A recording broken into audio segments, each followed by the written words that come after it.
What's up warrior, selamat datang kembali di channel Syncret. Oke, jadi ada di belahan bumi lain, yaitu seorang anak berusia 21 tahun yang telah meruntuhkan kota yang telah berdiri selama berabad-abad lamanya, yaitu kotanya adalah kota Konstantinopel. Dan penakluknya adalah Sultan Mehmed atau biasa dikenal dengan Sultan Muhammad Al-Fatih. Nah, karena channel ini adalah channel yang berbau-bau dengan film, jadi sumber sejarah ini saya ambil dari film yang berjudul dengan Fatih 1453. Allahu liman hamidah. Allahu Akbar. Oke, jadi di sini adalah sejarah tentang penaklukan kota Konstantinopel. Jadi kenapa sih kok kota Konstantinopel ini pengen banget dihancurkan? Karena Rasulullah berkata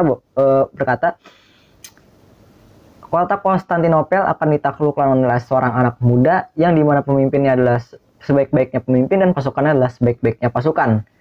Dan dari situlah maka bahwa banyak banget pasukan Islam yang memang pengen dipuji oleh Rasulullah dan akhirnya menyerang kota Konstantinopel dan banyak yang gagal. Jadi itu kenapa kota Konstantinopel ini pengen banget diruntuhkan, karena mengganggu sistem perdagangan dunia mungkin, saya juga nggak tahu, atau mungkin semua bahan rempah-rempah atau apapun itu semua masuk ke Eropa atau harus masuk ke Eropa, ya nggak tahu juga sih, jadi gitu. Nah, Sultan Muhammad Al-Fatih ini telah naik tahta sejak umur 12 tahun, kemudian digulingkan oleh rakyatnya, terus akhirnya naik tahta kembali setelah ayahnya meninggal, yang sama juga melawan kota Konstantinopel. Nah, setelah ayahnya meninggal, bahwa Sultan Muhammad Al-Fatih ini ingin membawa negaranya menjadi negara yang adidaya dan sangat berkuasa. Nah, akhirnya Kaisar Konstantinopel ini mengetahui bahwa Sultan Mehmed naik lagi menjadi seorang sultan, dan kemudian ditertawakan oleh Kaisar Konstantinopel bahwa ya Sultan Muhammad Al-Fatih ini nggak ada apa-apanya dibanding dengan mereka, begitu. Kemudian Kaisar dari Konstantinopel ingin membuat sebuah perjanjian damai, tapi dengan menaikkan sebuah tunjangan Kaisar yaitu sebesar 300.000 koin dan dilipat gandakan lagi menjadi 600.000 koin. Dan di awalnya Sultan Muhammad Al-Fatih ini menerima tawaran perdamaian tersebut, tapi menjadi pro dan kontra di kalangan kerajaan. Kemudian kekaisaran atau kaisar dari Konstantinopel ternyata bukan untuk sebagai damai yang benar damai, melainkan mengambil sekutu-sekutu dari tentara Utsmani untuk bekerja sama dengan Konstantinopel. Jadi begitu. Dan disitulah raja atau sultan dari Utsmani, Sultan Mehmed, itu merasa kecewa dan dihianati. Kemudian pengkhianat-pengkhianat itu diasingkan lah di sebuah tempat pengasingan. Dan akhirnya Sultan Muhammad Al-Fatih ingin membuat ekspedisi untuk mengepung kota Konstantinopel. Dan selama berbulan-bulan, Sultan itu berada di atas peta yang besar untuk menyusun sebuah strategi. Kemudian Sultan Muhammad Al-Fatih menculik seorang dari Konstantinopel yang bernama Urban, yang pandai dalam membuat sebuah meriam. Nah, akhirnya diculiklah si Urban ini. Tapi Urban ini mengatakan bahwa dia tidak merasa dikriminalitas, tapi dia merasa bahwa dia ditolong karena dia juga dipanggil oleh Kaisar Notaras untuk membuat sebuah meriam, akan tetapi Urban nggak mau begitu, karena ya ada faktor internal di antara mereka. Akhirnya diculiklah sama tentara dari pasukan Sultan Muhammad Al-Fatih, menghadap ke Sultan. Akhirnya dia disuruh buat meriam yang bernama meriam Basilika, yang merupakan sebuah teknologi terobosan perang terbaru pada saat abad pertengahan tersebut.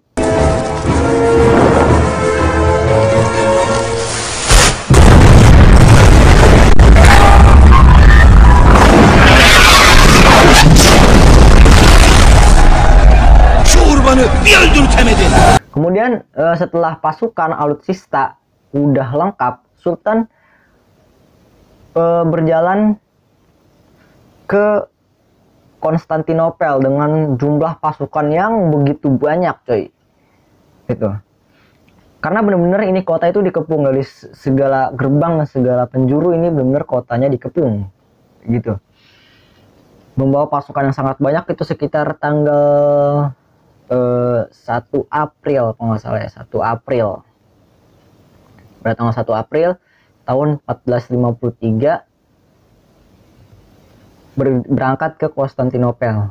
Pertempuran pun akhirnya terjadi. Cuman di hari pertama pasukan dari tentara Sultan Mehmed mengalami kerugian yang sangat besar.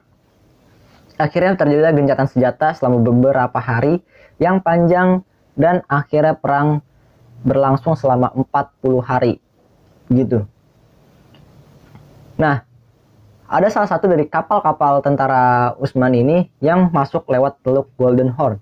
Cuman teluk tersebut telah dijaga oleh rantai-rantai yang sangat besar dan meriam-meriam yang siap menembaki mereka. Karena di situ ada tempat paling rentan di tembok tersebut atau pertahanan yang paling lemah di tembok tersebut. Cuman ditahan oleh rantai-rantai tersebut.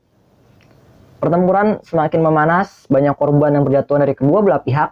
Akhirnya setelah di hari ke-40 itu, Sultan itu udah bener nggak tahu harus berbuat apa lagi karena negaranya udah terancam di ambang batas kehancuran dan juga di ambang batas kemenangan. Cuman itu pilihannya. Kemudian dia didatangi oleh gurunya yang kemudian memberikan dia semangat dan motivasi. Begitu. Akhirnya dia dibawalah ke sebuah makam yang dimana makam tersebut ya terlihat di layar ini. Kemudian Sultan itu yang tadinya mau menyerah, dia akhirnya memutuskan untuk menyerah dan untuk meneruskan berjuang menghancurkan kota tersebut. Karena diberitakan oleh gurunya dia adalah orang yang diwartakan oleh Rasulullah. Nah, akhirnya dia mempunyai ide yang sangat gila. Di mana yang di teluk itu kapalnya itu ditahan, akhirnya dia mengangkut kapal-kapalnya itu melewati sebuah gunung untuk menghindari dari rantai-rantai tersebut. Ketika kapal-kapal itu masuk, akhirnya menembuslah pertahanan paling lemah di tembok tersebut. Kemudian ada pasukan bawah tanah yang tugasnya adalah menghancurkan pondasi tembok tersebut. Ketika udah mentok sampai ke pondasi temboknya, disitulah perang akhirnya dimulai kembali. Dimana tembok itu udah diledakin, udah hancur, kemudian ditambah dengan meriam yang sangat besar, yaitu meriam basilika.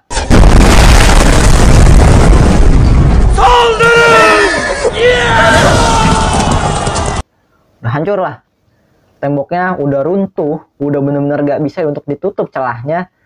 Akhirnya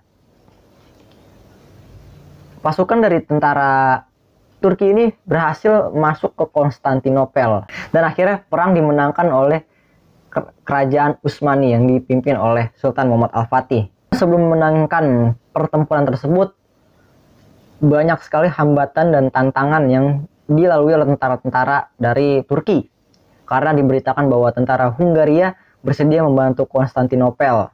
Begitu. Pokoknya itu bener Sultan udah stres banget di situ, udah nggak tahu gimana lagi.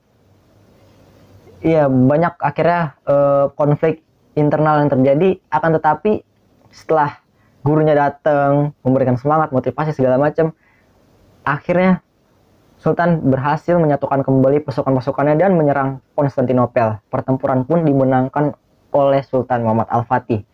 Dan kemudian dari situlah bangsa Eropa mencari rempah-rempah ke negeri timur, termasuk ke Indonesia, bos.